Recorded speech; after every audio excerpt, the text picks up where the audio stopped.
ഇല്ല. നമ്മളിപ്പം വിശ്വസിക്കുന്ന മതങ്ങളുണ്ട്, മറ്റുള്ള മതങ്ങളെ ആരാധിക്കുകയല്ല, ബഹുമാനിക്കുക, ബുദ്ധൻ്റെ ആദർശങ്ങളൊക്കെ പിന്തുടരുക. ഹലോ, അപ്പോൾ എല്ലാവർക്കും ഒരു ഹാപ്പി ന്യൂ ഇയർ.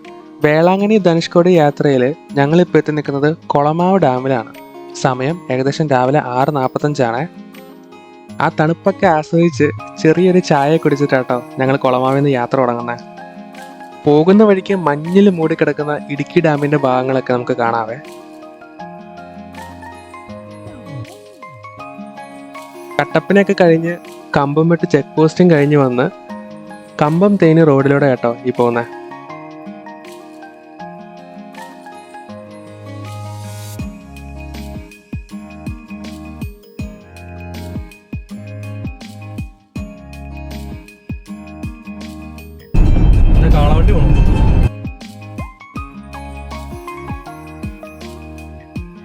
തേനിയിലേക്ക് എത്തി തഞ്ചാവൂർ വേളാങ്കണ്ണി ഹൈവേയിലേക്ക് എത്തിയിട്ടുണ്ടെങ്കിൽ ഇങ്ങനത്തെ ഒത്തിരി മനോഹരമായ കാഴ്ചകൾ കാണാം. ഈ റോഡിന്റെ മറ്റൊരു പ്രത്യേകതയാണ് ഒരുപാട് വയലുകളും കൃഷിയിടങ്ങളൊക്കെ കണ്ട് ആസ്വദിച്ച് നമുക്ക് പോകാം.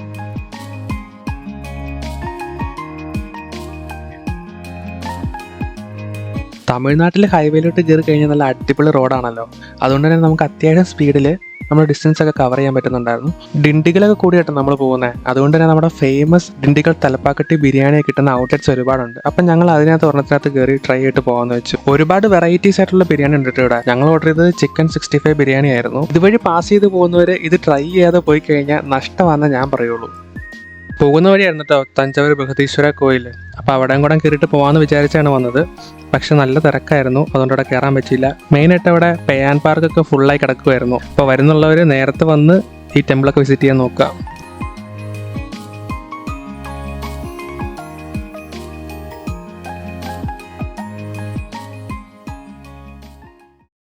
അങ്ങനെ രാത്രി 8 മണിയൊക്കെ ആയപ്പോൾ ഞങ്ങൾ വേളാങ്കണ്ണി എത്തിയായിരുന്നു. ക്രിസ്മസിൻ്റെ തലേദിവസം ആയതുകൊണ്ട് തന്നെ നല്ല തിരക്കായിരുന്നു. ആദ്യമേ തന്നെ ഞങ്ങൾ ഒരു റൂമൊക്കെ ബുക്ക് ചെയ്തു. ക്രിസ്മസിൻ്റെ തലേദിവസമുള്ള ലൈറ്റിങ്ങും കാര്യങ്ങളൊക്കെ ആട്ടോ ഇത്.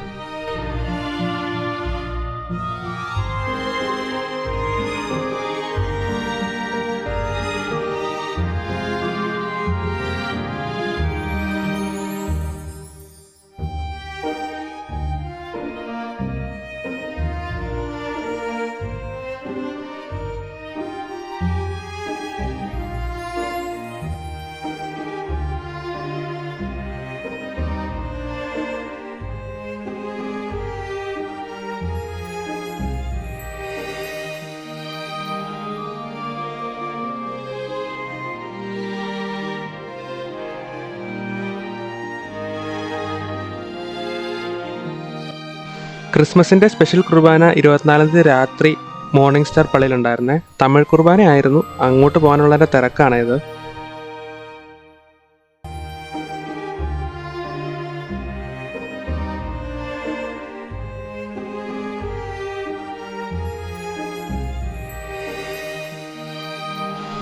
തമിഴ് കുർബാന ആയതുകൊണ്ട് തന്നെ നമുക്ക് മനസ്സിലാക്കാൻ ചെറിയ ബുദ്ധിമുട്ടുണ്ടായിരുന്നു. നല്ല തിരക്കായിരുന്നു. എന്താണേലും ഒരുപാട് VIPs ഒക്കെ ഉണ്ടായിരുന്നു തമിഴ്നാട്ടിൽ നിന്ന്.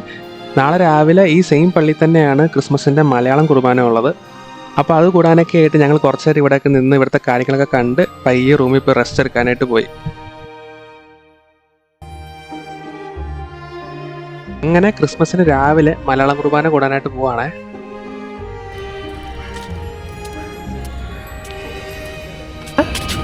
മലയാളം കുർബാന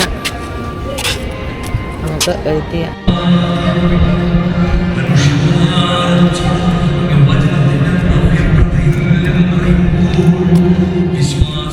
ക്രിസ്മസിൻ്റെ കുർബാന കഴിഞ്ഞ് അൾത്താരയുടെ ഡെക്കറേഷൻ കാണാനായിട്ട് ഒരുപാട് പേര് നിൽക്കുന്നുണ്ടായിരുന്നേ. ഇത് നല്ല അടിപൊളിയായിട്ട് ഇത് സെറ്റ് ചെയ്ത് വെച്ചിട്ടുണ്ടായിരുന്നു.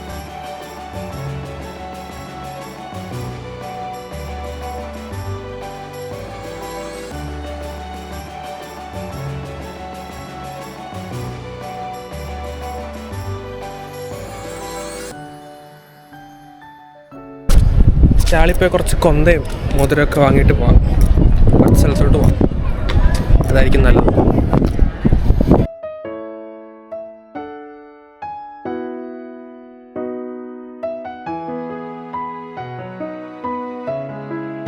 ചെറിയൊരു പ്രശ്നമുണ്ട്, ഇവിടെ ഗൂഗിൾ പേ എടുത്തുമില്ല.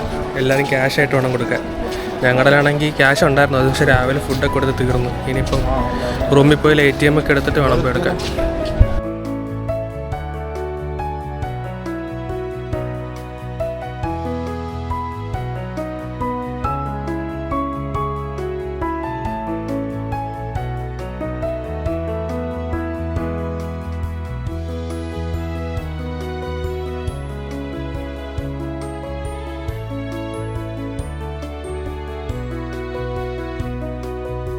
ഗൂഗിൾ പേ അല്ല, ഒള്ളി ക്യാഷ്. ഗൂഗിൾ പേ ഇല്ല, സ്വന്തം മേടിക്കാൻ പൈസ ഇല്ല.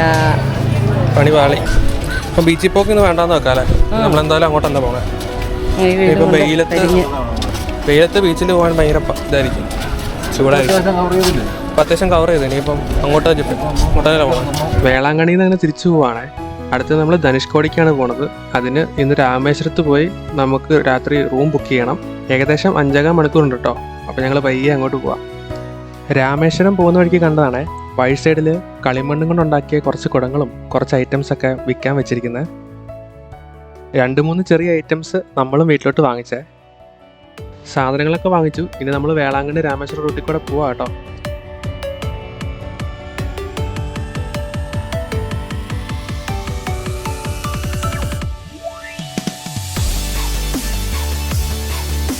എല്ലായിടത്തും ഭയങ്കര തിരക്കാണ്. രാമേശ്വരം റൂട്ടിൽ കൂടെ ഒക്കെ വന്നവർക്കറിയാം ഇവിടെ എപ്പോഴും വരെ തിരക്കാണ്. പക്ഷേ ക്രിസ്മസ് ആയതുകൊണ്ട് തന്നെ ഞങ്ങൾക്ക് നല്ല പണി കിട്ടി. റൂം കിട്ടാനൊക്കെ ഭയങ്കര പാടായിരുന്നു. ഒത്തിരി സ്ഥലത്ത് അന്വേഷിച്ചാണ് അവസാനം റൂം സെറ്റായത്. രാവിലെ 6 മണിക്ക് തന്നെ എണീറ്റ് കേട്ടോ. ഉറങ്ങി എണീക്കുമ്പോഴെങ്കിലും ഈ ബ്ലോക്കൊക്കെ ഒന്ന് ഒഴിവാകുമെന്ന് വിചാരിച്ചു. പക്ഷേ 6 മണിയായാലും രാമേശ്വരത്ത് ഇത് തന്നെയാണ് അവസ്ഥ. രാമേശ്വരത്ത് വരുന്നവരൊക്കെ അഡ്വാൻസ് ആയിട്ട് റൂം ബുക്ക് ചെയ്തിട്ടാണ് വരാറുള്ളത്. ഈ ഒരു ടെമ്പിൾ റൂട്ട് അല്ലെങ്കിൽ ഇങ്ങനെ തിരക്കാണ് കേട്ടോ എപ്പോഴും. ഇനിയിപ്പോൾ ധനുഷ്കോടി റൂട്ടിലോട്ട് കയറിയാലേ നമുക്ക് ഇച്ചിരി തിരക്ക് കുറഞ്ഞ വഴിയേ കിട്ടുള്ളൂ. ധനുഷ്കോടി റൂട്ടിലോട്ട് അങ്ങനെ കയറി കേട്ടോ. രാമേശ്വരത്ത് നിന്ന് ഏകദേശം 18 കിലോമീറ്റർ ഉണ്ട് ധനുഷ്കോടിക്ക്. ധനുഷ്കോടി റോഡിന് മറ്റൊരു പ്രത്യേകത കൂടെ ഉണ്ട് കേട്ടോ. റോഡിന് 2 സൈഡിലും കടലാണ്. കടലിന് നടുക്കോടെയാണ് നമ്മൾ പോണത്. ഈ റോഡിൻ്റെ കിഴക്ക് ഭാഗത്ത് ബംഗാൾ ഉൾക്കടലും പടിഞ്ഞാറ് ഭാഗത്ത് ഇന്ത്യൻ മഹാസമുദ്രവും ആട്ടോ. സാധാരണ പോലെ ഒരു ജനവാസ മേഖല തന്നെയാണ് കേട്ടോ ധനുഷ്കോടി. പക്ഷേ 1964 രാമേശ്വരത്തുണ്ടായ ഒരു വലിയ ചുഴലിക്കാറ്റ് കാരണം ഇവിടം പൂർണ്ണമായി നശിച്ചു പോവുകയും അത് കഴിഞ്ഞിട്ട് ഇതൊരു പ്രേത നഗരമായി മാറി എന്നാണ് പറയുന്നത്. അങ്ങനെ ധനുഷ്കോടി എത്തിയ കേട്ടോ. നല്ല തിരക്കാണ്. രാവിലെ സൺറൈസ് കാണാം എന്നുള്ള പ്ലാനിലാണ് ഞങ്ങൾ പോകുന്നത്. ഞങ്ങൾ രാവിലെ തന്നെ വരാൻ കാരണം ഇവിടുത്തെ ചൂട് നമുക്ക് ഒട്ടും സഹിക്കാൻ പറ്റില്ല. വെയിൽ അൺസഹിക്കബിൾ ആണ്. അപ്പോൾ അതുകൊണ്ട് നമ്മളത് കാണാനായിട്ട് പോവാം.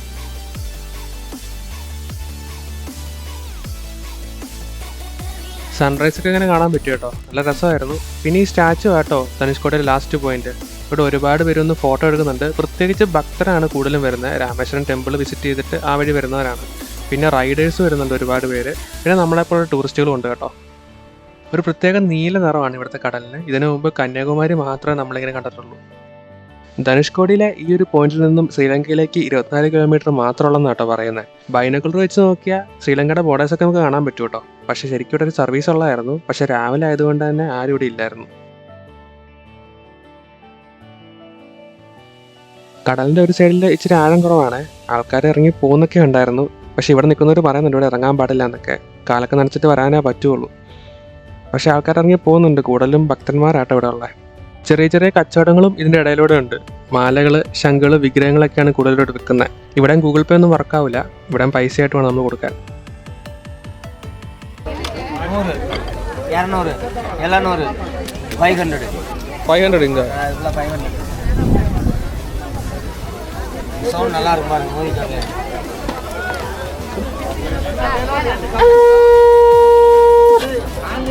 ഫോട്ടോ ഒക്കെ എടുത്ത് പ്രിന്റ് ചെയ്ത് കൊടുക്കുന്ന പരിപാടി ഇവിടെ ഉണ്ട് കേട്ടോ. 100 രൂപയേ ഉള്ളൂ. ഞങ്ങൾ ഒരെണ്ണം എടുത്തു. അങ്ങനെ കുറച്ച് സാധനങ്ങളൊക്കെ വാങ്ങിച്ച് പയ്യെ ധനുഷ്കോടിയിൽ നിന്ന് ഞങ്ങൾ തിരിക്കുക.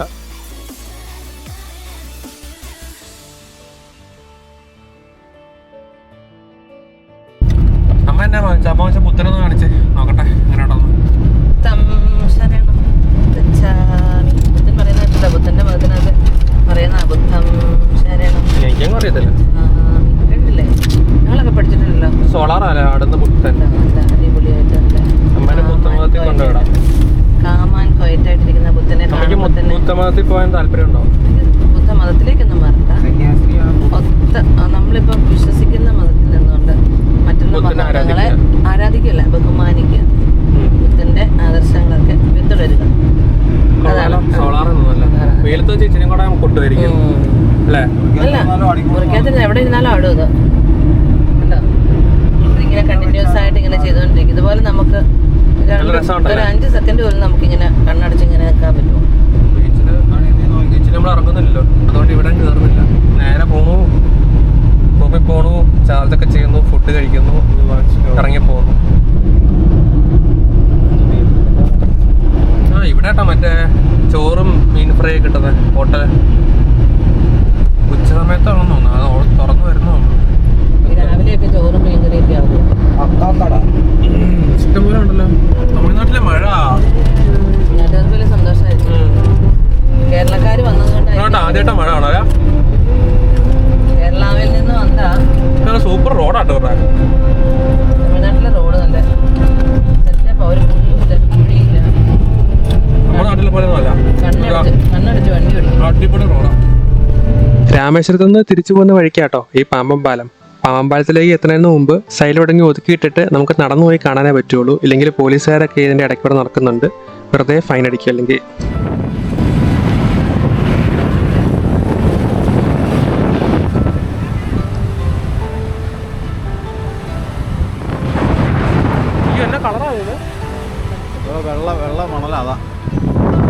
കടലിന്റെ മുകളിൽ കൂടെ ആട്ടോ ഈ പാലം പണിഞ്ഞേക്കുന്നത്. നല്ല ശക്തിയായിട്ട് കാറ്റടിക്കുന്നുണ്ട്, നല്ല പൊരിഞ്ഞ വെയിലുമാണ്. പക്ഷെ കുഴപ്പമില്ല, നല്ല നീല കടലും അതിന്റെ മുകളിൽ കൂടെ റെയിൽവേ ട്രാക്കൊക്കെ കാണാൻ പറ്റുന്നതുകൊണ്ട് അടിപൊളിയാണ്.